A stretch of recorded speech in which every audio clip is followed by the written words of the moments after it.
Hello, everyone, and welcome to the CuppaChino Club's social TV channel. An empowered woman is someone who knows her strengths and isn't afraid to embrace it. And so we invite you to join us on the COVID-19 conversation series that aims to inspire, encourage, and empower through conversation. Thank you for tuning in with us. Don't go away. We will be right back.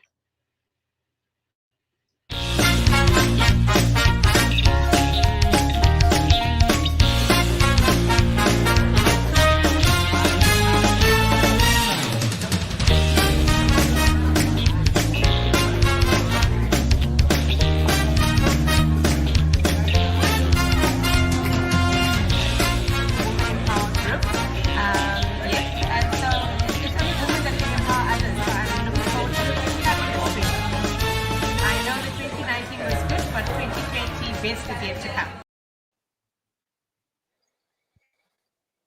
If you're just joining us, welcome again to the show. I'm your host, Bridgetti Limbanda. I'm passionate about responsible social media advocacy. And so, talking about COVID 19 in a responsible manner is what we do on this show. Today is day 42 of the lockdown. My co host is Viola Manuel. She's an accomplished senior executive. She was the CEO of the Cape Chamber of Commerce and Industry, as well as the Executive Director of the Cape IT Initiative, a member of the Western Cape Premier's Council of Skills, to mention just a few. And Viola also, well, now currently she serves as a non executive on a number of boards, amongst others, the National Sea Rescue Institute, as well as being the deputy chair of the Cape Town Stadium. She's got two entrepreneurial ventures, G&V Retail, as well as Afri Wellness. But Viola always says that her proudest achievement is her adoring son, adorable son, Shay, who's 10 years old. Viola, welcome to the show. Thank you. I would love to say he's adoring, but he's just got so much spunk at the moment. There's just very little adoring happening at the moment. How are you? How's your day been? I I'm good. I'm finally on the mend after 3 weeks of terrible, terrible tooth pain. And I'm finally feeling human today and feeling like I can put one foot ahead of the other with a genuine smile, not just trying to grim through the pain and pretending that I'm okay. But that's what we do sometimes, hey? We women, we just tend to do that kind of thing sometimes. We sort of grin and bear it. That's what we get taught. We grin and bear it. But you're looking good. You're looking like you're on top of this whole lockdown situation. So yeah, it's been a good day. It's a good Saturday. I keep having to remind myself what day it is as well. So it's Saturday today. Don't forget. I know. So let's say welcome to our audience, everyone on LinkedIn, on Periscope, on Twitter, on our Facebook viewers, our viewers on YouTube and Twitch. A warm welcome. So join in on the conversation. I'm very excited about our show today. We've been talking so much about people pivoting, how some people are stuck, and how this has turned out to be a massive opportunity for some. How they've turned, as they say, lemons into lemonade. And so I really am looking forward to chatting to our guest today. Yes, yes, she's an incredibly accomplished entrepreneur. Had a very successful business even before COVID-19, but has managed to really just our favorite word pivot, and to definitely pivot with purpose. So kudos to her. And I know that there are a lot of other people who have been able to do exactly the same thing. So it's always nice to talk about something theoretically and then get you to actually meet somebody who's been able to implement a lot of the stuff that we've been talking about. And of course, a lot more. There's just like so much to learn from entrepreneurs like Lindiwe. So let's welcome her, please. Absolutely. So Lindiwe, is somebody that I think a lot of viewers can relate to. She's a wife. She's a mom of three. She's an entrepreneur in the textile industry. And as you said, she was already a successful entrepreneur before COVID 19, but she's been able to very, very quickly and swiftly pivot into something that could help her going. So we're Yeah. going to invite Lindiwe onto the show. She's joining us via voice this evening. And so let's welcome Lindiwe. Lindiwe, great to have you on the show. I'm so delighted. I know that unfortunately we can only have you join us via phone, but that's okay. Big welcome to you. So, Lindiwe, tell us a little bit about your story as an entrepreneur. What were you doing pre COVID-19? We were manufacturing school uniforms, we were manufacturing PPE and also school shoes. So yeah, basically that's what we were doing and doing some branding. So you were doing PPE, but you were doing PPE for which industries? Mainly we were doing for the energy industry, we were doing your thermal PPE, we were doing your normal overall for constructions and stuff like that. And so what happened to your regular line of work when lockdown happened with COVID-19? What happened at that point for you?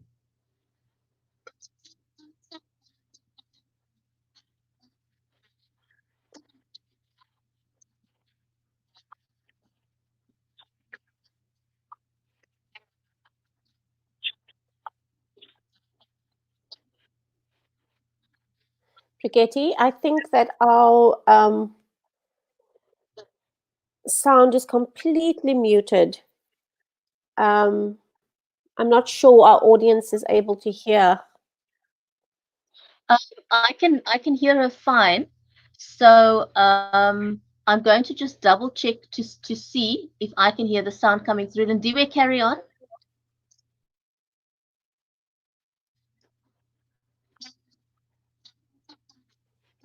Yes,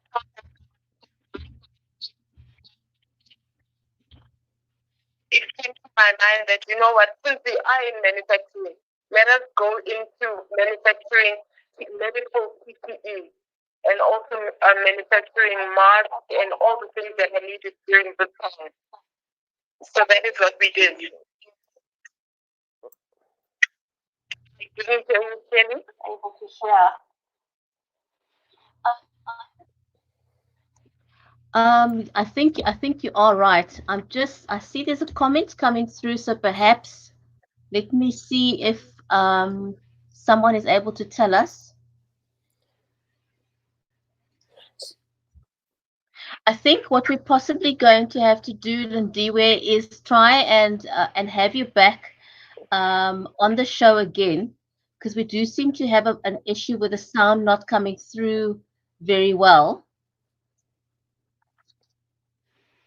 So we definitely, I think we're definitely going to reschedule.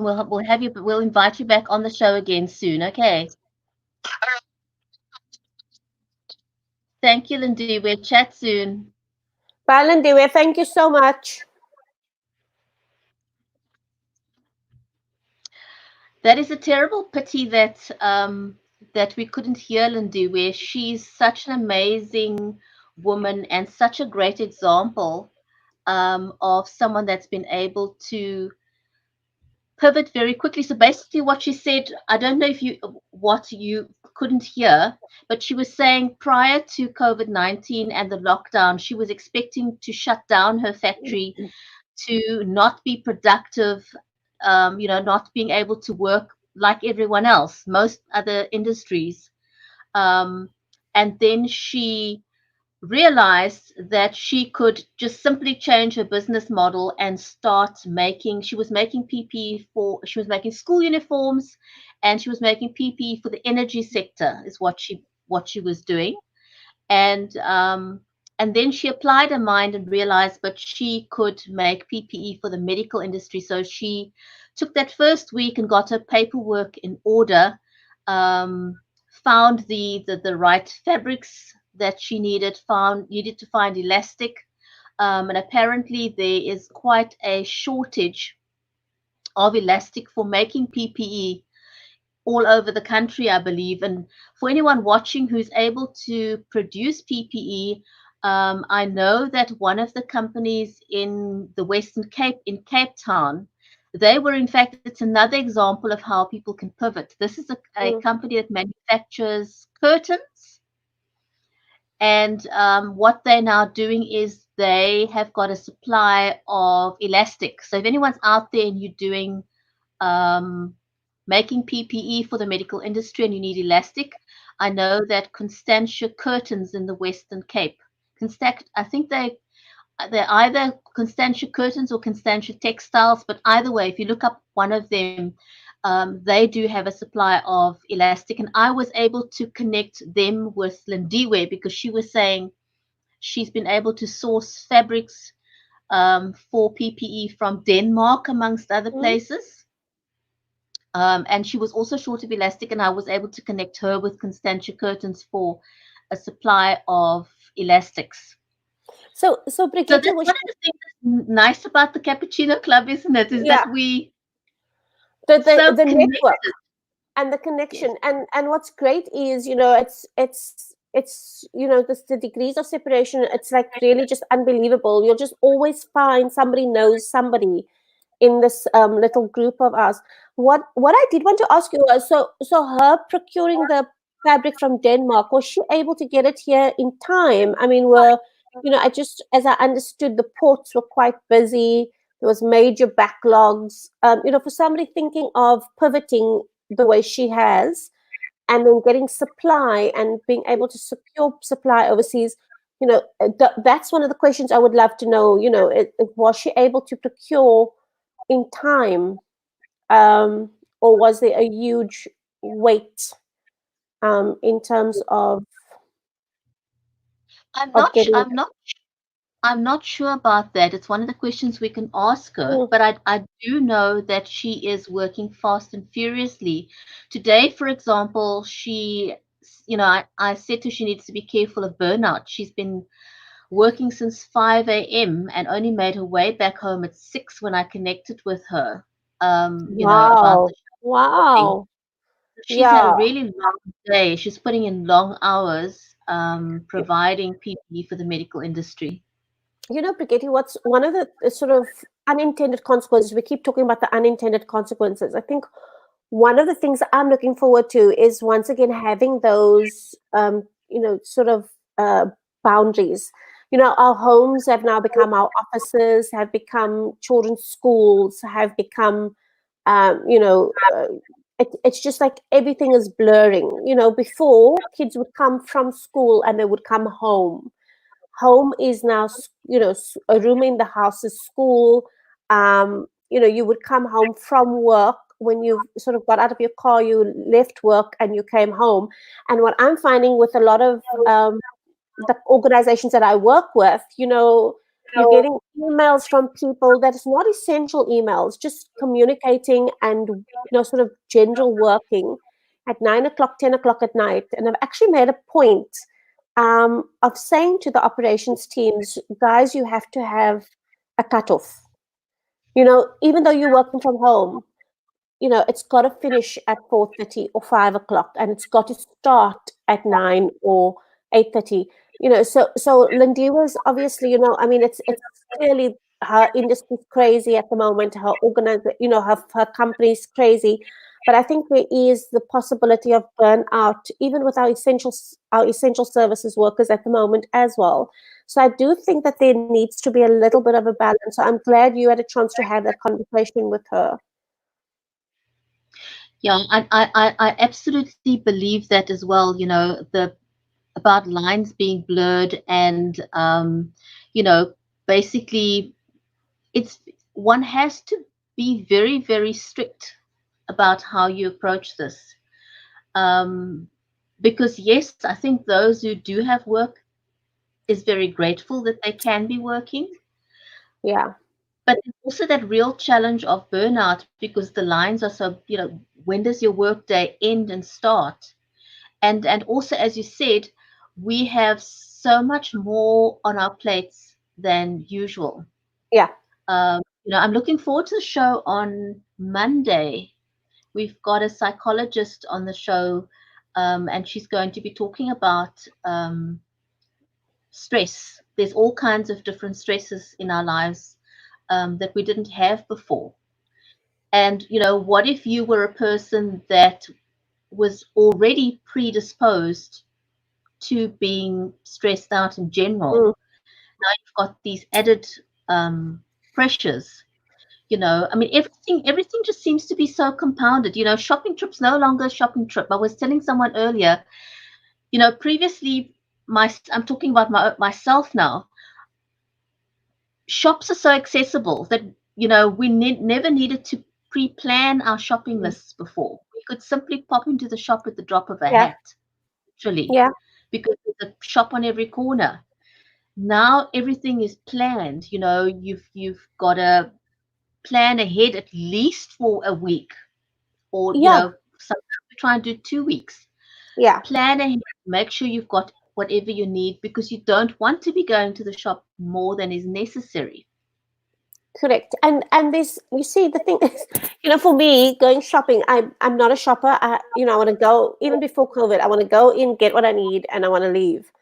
But there were the days where, you've sort of got 45 minutes between, two meetings, and then I would sort of do my shopping and try and take the 45 minutes, just on my way to the next meeting. And, that's the time where you sort of, meander down the aisles and pick up bottles of whatever that you would not have picked up before, and try to figure out what, how green curry works, and that kind of stuff. So you would have that time as well.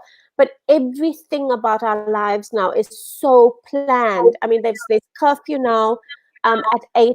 It starts at 5. So everybody's just trying to plan shopping, plan schooling, plan our day. It went from being this very sort of like, not carefree, but we had all this time. We weren't traveling and rushing and so on, and so we're still not rushing to get, and we're not sitting in traffic and all of that kind of stuff. But I think there's all these lines are starting to be blurred now. Everything's sort of in those 4 walls now, and I just don't know how that is. So Monday's show is going to be great. It's going to be great to speak to her, just figuring out, any help that we can get to lessen the stress, I think, is good.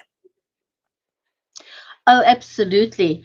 And we're also busy. Something else that's exciting that we're going to be having, I think, the week of the 18th. So not this coming week, but the following week.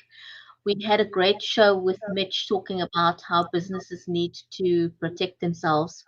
And so we're looking forward to having Lisa and her colleagues come on the show from her law firm to talk about it from the South African perspective of how businesses should be protecting themselves.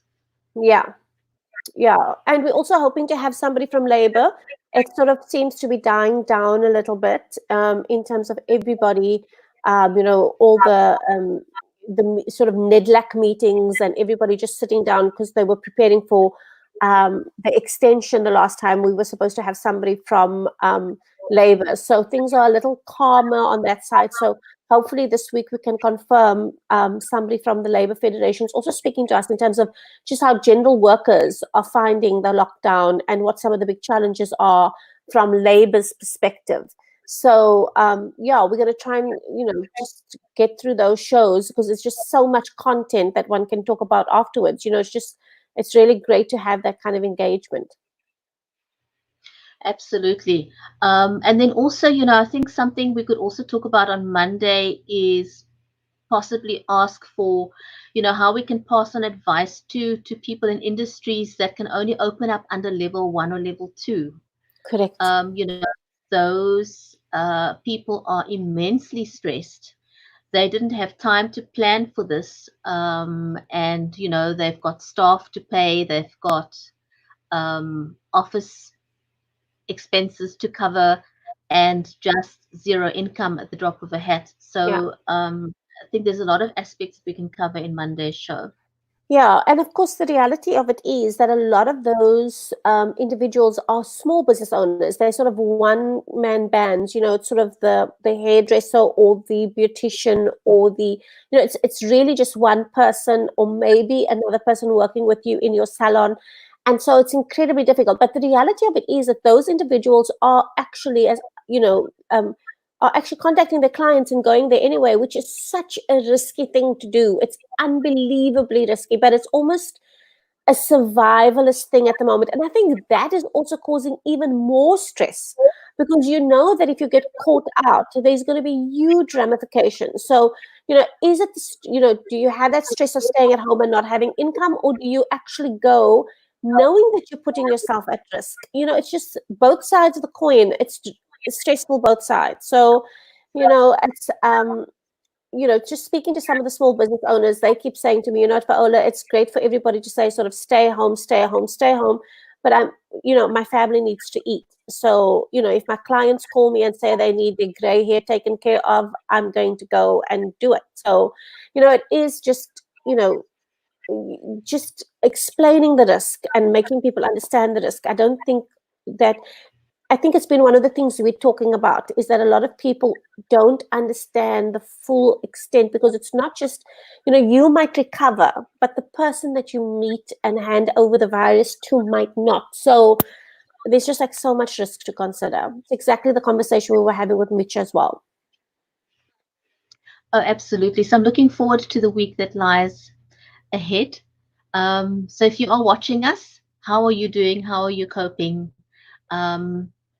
Have you been able to pivot? What are you struggling with? If there's anything that you would like us to talk about on the show, or a guest you would like us to invite, then please reach out to us. Let us know in the comments, and we will see if we could accommodate. Yep. If we could accommodate those, it'd be great to get your feedback to see what kind of guests you would like us to have on the show. So it'd be fantastic. Yep. Anything else you want to add before we close for today? Not at all. Not at all. Thank you so much for joining us, to our guests, to our viewers. Thank you so much. I know it's Saturday evening at, something to eat at the moment. And if you're watching us live, thank you so much. Thank you so much for being with us. And we'll, and even if you're watching the rerun, thank you for being there. And thank you for watching and for the support. Absolutely. We're definitely looking forward to having Lindiwe back, and we want to wish her well. Absolutely. Great example of how you could pivot using the opportunities that are available to us during COVID-19. Thanks for watching, everyone. Have a great evening. Stay safe.